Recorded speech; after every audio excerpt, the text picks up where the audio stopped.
ग्रामपंचायत सगळ्या गावाच्या गावाने विचारले पाहिजे.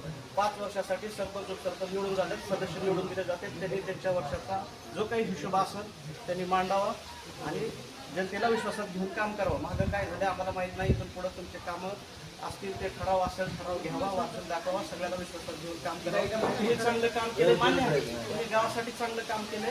फक्त असं होतं किंवा तुम्ही आम्हाला बोलवलं नाही किंवा कुणी तुम्ही बोलावंच असं काय नाही, तुम्ही नोटीस नोटीस दिल्यानंतर सगळेजण येतो. असं नोटीस आलं तर आम्ही बी काम करू.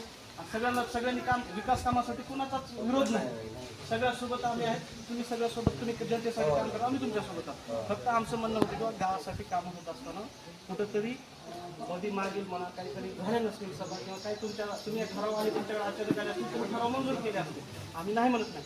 पण ग्रामसभेचं विकास कामाचं ग्रामपंचायतचं मुलं तर मागील ग्रामसभेत ठरावाची अंमलबजावणी किती झाली किंवा ते वाचून दाखवले. चालू वर्षात मंजूर झाले विकास कामाची कामं कोणती होती, प्रत्येक कामाची मंजूर रक्कम, ठेकेदार काम करण्याची मुदत काय आहे, निकषदाच्या कामावर कोणती कारवाई केली का, ग्रामपंचायतचा आर्थिक व्यवहार तुम्ही सांगितलाय का, ग्रामपंचायतचं वार्षिक उत्पन्न खर्च. आता तुम्ही मागं म्हणला होता आपण नवीन बिल्डिंग, तुम्ही त्याच्यासाठी नवीन बिल्डिंग पुन्हा मनरेगा अंतर्गत कोणती कामे सुरू आहेत. आता 2च कामं रस्त्याची चालू आहे.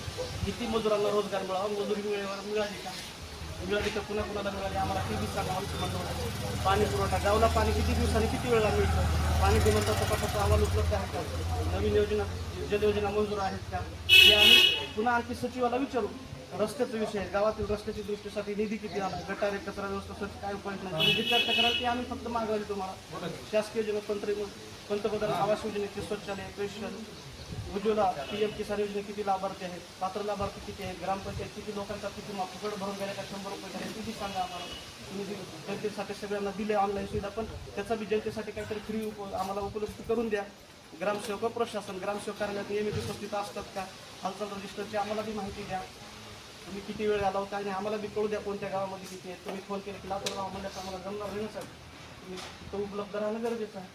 प्रशासकीय आरोग्य, शाळेची सुविधा, शिक्षणाची उपस्थिती, विद्यार्थ्याची संख्या किती आहे ते पण सांगा आम्हाला. कारण तिथं विद्यार्थ्याचं आम्हाला रोष एवढाच होता की शाळेवरचे जे कामं झाले ते ग्रामपंचायतच्या माध्यमातून झाले, शाळेवर कामं झाले की कशाला झाले शाळेने बी केले, बाहेरच्या माणसांनी केलेले जाळ्या बसवायचे बाहेरले बी केले कामं. तुमच्या हातामध्ये ग्रामपंचायत आहे, तुमच्याकडे कारभार आम्ही तुम्हाला विचारणार, तुम्हाला विचारणार. त्याच्यानंतर भ्रष्टाचारावर कोणती जर का होत असेल शाळेवर, आता तुम्ही शाळेवर बाहेरच्याने केलं तर तिथं भ्रष्टाचार होत असेल तुम्ही काय केलं मग, आमचा हा प्रश्न असणार आहे तुम्हाला. सर्व विकास कामांची पुस्तिका MD जी काही MD मध्ये आहे ती ग्रामसभा ठेवावीत असं आमचं म्हणणं आहे. आम्ही म्हणत नाही की तुम्ही चुकीचे कामं केलेत, तुम्ही कामं केलेत ते कामं जनतेसमोर सादर करा, गावचा विकास करा. तुम्ही कोणालाही बोलू शकत नाही, जनता हीच मालक आहे. जनता तुम्हाला प्रश्न विचारत त्याचा 100 अडचणी आहेत आमच्या, एक अडचण नाही. तुम्ही आजपर्यंत आमच्या हिरीवर एक दिवस भेट द्यायला आलो का?